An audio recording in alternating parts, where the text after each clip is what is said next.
We hold these truths to be self-evident, that all men are created equal, that they are endowed by their Creator with certain inalienable rights, that among these are life, liberty, and the pursuit of happiness. At the birth of the United States, the Declaration of Independence affirmed the principles and intentions of the country's founders. But when the nation was born, these principles applied almost exclusively to tax-paying, property-owning white men. Only they were guaranteed suffrage, the right to vote.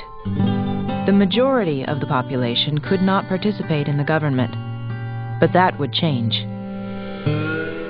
The suffrage movement in this country was inevitable. Women were not going to sit there and not have the right to vote forever. I'm on my way. The struggle for women's suffrage in the United States was nothing less than a social revolution. It challenged the established roles of men and women and held the government accountable to the principles on which the country had been founded: liberty and equality for all. Yet few Americans are aware of the effort that the struggle for women's suffrage entailed. When I went to college, there was one sentence in my text. It said women were given the vote. Not only did it ignore the entire history, it chose the wrong verb. You know, women weren't given the vote. We fought for the vote. I'm on my way. Lord God Almighty, I'm on my way. Good Lord.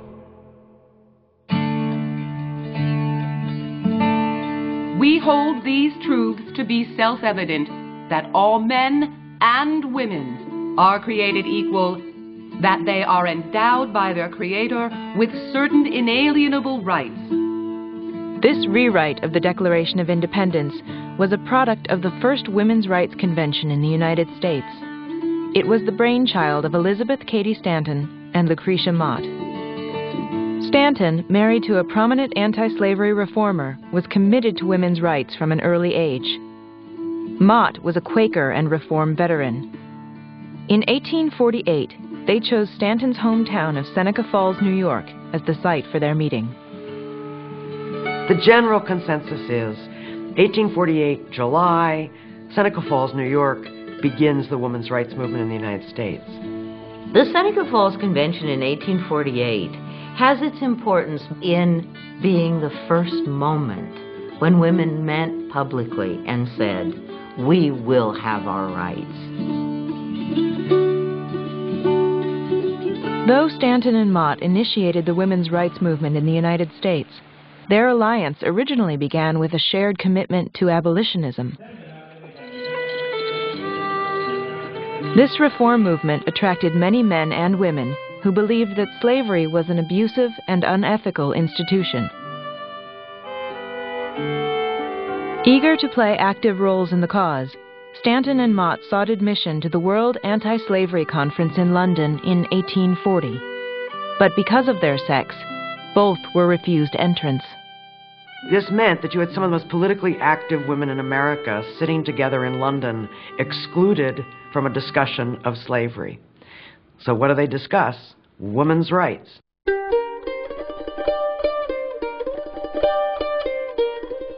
The important thing to understand about the initial ties between slavery and women's rights is that in the beginning, the suffragettes weren't suffragettes at all.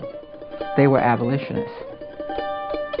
Their initial engagement in political life came out of a profound sense of conscience. And their conscience told them that slavery was wrong. They were late in understanding that it was also wrong to deny them the right to vote. Stanton and Mott came to recognize that just as slavery was an evil the world should no longer tolerate, women shouldn't tolerate being treated like property. The comparison between the status of women and the status of the slave is a very tricky one because it has a lot of emotional baggage as well as legal foundation. Few white northern women lived conditions as bad as the best kept slave in the South.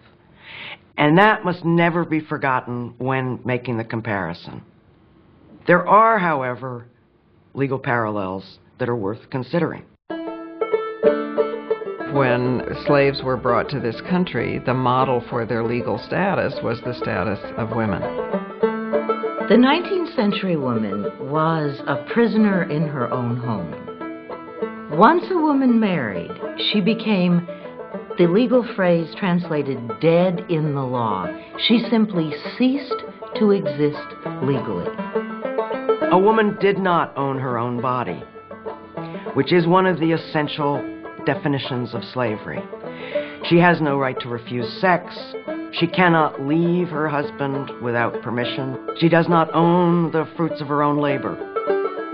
A husband had the right to enforce obedience of his wife as long as he did not inflict permanent injury. And to interfere was to upset the domestic tranquility of the home.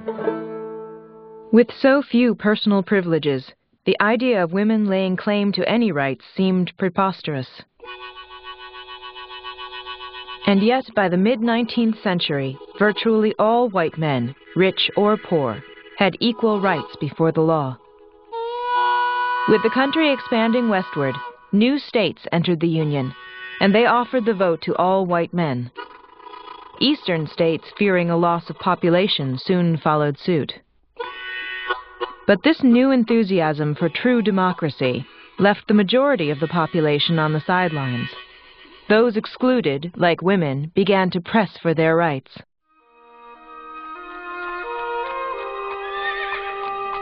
This was the pressure that led up to the morning of July 19, 1848, when 300 men and women gathered in a small chapel in Seneca Falls. Lucretia Mott and Elizabeth Cady Stanton called upon their reformer friends, primarily in the abolitionist movement, to come and join them. Seneca Falls gathered up a lot of the existing sentiment and rage and desire for simple human equality and made a clear set of demands. Stanton, together with other leaders, drafted what they called the Declaration of Sentiments, which outlined women's grievances and proposed ways to resolve those injustices.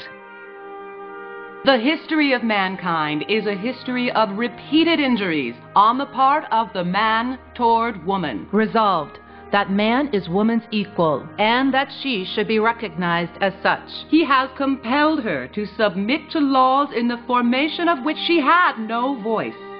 Lucretia Mott said, "Not every man is a tyrant, but the law gives every man the right of tyranny."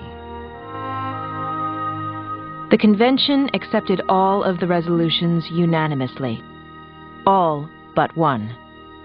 Voting rights is said to be the one resolution at Seneca Falls that almost didn't pass. Some people believed it was so far-fetched that it would make a mockery of everything else. Voting, that was really a very radical view at that point in time. Still, Stanton argued that women could only be considered true and equal citizens of the United States if they were granted the same rights as the rest of its citizens. The resolution ultimately found an important supporter, Frederick Douglass. We hold woman to be justly entitled to all we claim for man. There can be no reason in the world for denying to woman the exercise of the elective franchise. The whole notion of a man who had been a slave coming forward to speak for the rights, Seneca Falls, essentially of white women, was, it seems to me, one of the great moments in American history. Swayed by Douglass's impassioned plea, the voting rights resolution passed. It makes perfect sense. You're trying to transform the way law treats women, and in order to transform law, you need a political voice. In order to have a political voice, you need the vote. The perfect formula.